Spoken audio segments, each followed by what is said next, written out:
You ever notice how Black Friday used to feel like an American holiday in itself?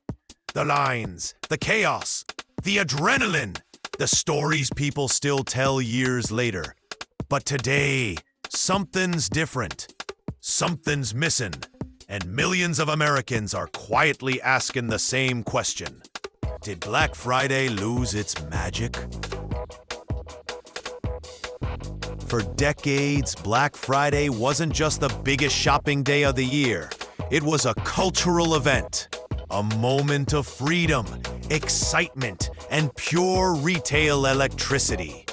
You'd grab your coat, your coffee, your courage. But now, foot traffic is flat. Consumers are spending less. Stores are opening later. And half the country is shopping in pajamas from their phones. We didn't just move online. The experience changed, and not for the better. Mark Cohen, former CEO of Sears Canada, put it bluntly. The integrity of the event is gone. Back in the day, a Black Friday price was the best price you'd find all year. Once, one day. No repeats, but retailers stretched the day, then the week, then the month, and in the process, they diluted the magic that made Black Friday special. Here's the truth most companies don't want to say out loud. Americans don't trust Black Friday deals anymore. Why? Because discounts happen all the time. Prices drop, rise, drop again, sometimes masking inflation or tariffs. And people are tired. Tired of comparing. Tired of guessing. Tired of wondering if they're actually getting value or just getting played. Sonia Lipinski from Elix Partners said it best. Consumers are skeptical, and the urgency is gone. You can feel it. You can see it. You can hear it in how Americans talk about Black Friday now. Online shopping didn't kill Black Friday. Retailers did, by stretching it until it snapped. During the pandemic, online sales exploded. Now ye don't need crowds. Ye don't need midnight madness. Ye don't even need to leave your couch. For 6 straight years, more people have shopped online on Black Friday than in store. And this year, the Turkey 5, that's Thanksgiving to Cyber Monday, is expected to drop another 4% in spending. 2 pay periods, more time, less pressure, more convenience. And suddenly, the big day doesn't feel big anymore. Let's rewind to the 1980s when the modern Black Friday was born. Back then, retailers would spend an entire year crafting one perfect deal.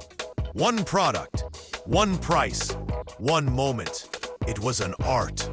You had to negotiate with vendors, hide your plans from competitors, order just enough inventory, avoid riots, and then, boom, the doors opened. And chaos turned into profit. It was risky, it was stressful, but it worked. Then the event became popular, then mainstream and predictable. So retailers pushed it earlier and earlier and earlier. And in Cohen's words, to sustain the ride, they started to dilute it. And once ye dilute something long enough, it loses its flavor.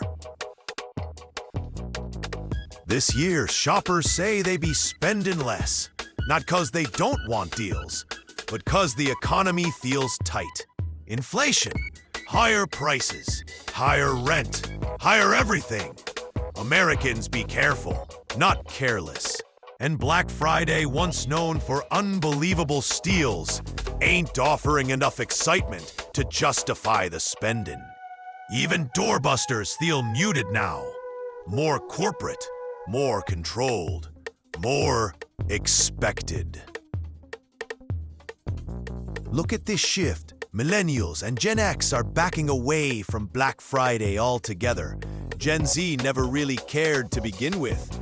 Baby boomers shop the way they always have, but even they notice the change. Retailers like Walmart, Target, Macy's, Kohl's, they're adjusting. Earlier sales, multiple events, Cyber Monday blowouts. It's not a single day anymore, it's a season, a marathon, not a sprint. But when everything is on sale, nothing feels special. Maybe this isn't just about shopping. Maybe it's about memory. Maybe it's about a time when standing in a cold line at 4 a.m. felt like a small adventure. A time when families made traditions out of chaos. A time when excitement felt real, not manufactured.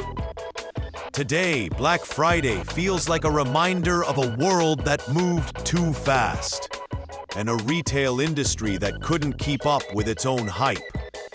Millions of Americans still tune in, still buy, still browse. But the spark? That wild childhood thrill? It's fading. And maybe that's okay. Maybe Black Friday didn't collapse. Maybe we simply outgrew it. Maybe America isn't losing a tradition. Maybe it's rewriting one. One click at a time. One choice at a time. One quiet, thoughtful purchase at a time. And as the old Black Friday fades, a new question rises. Do we miss the chaos, or do we miss the magic? Because at the end of the day, the deals didn't change. We did.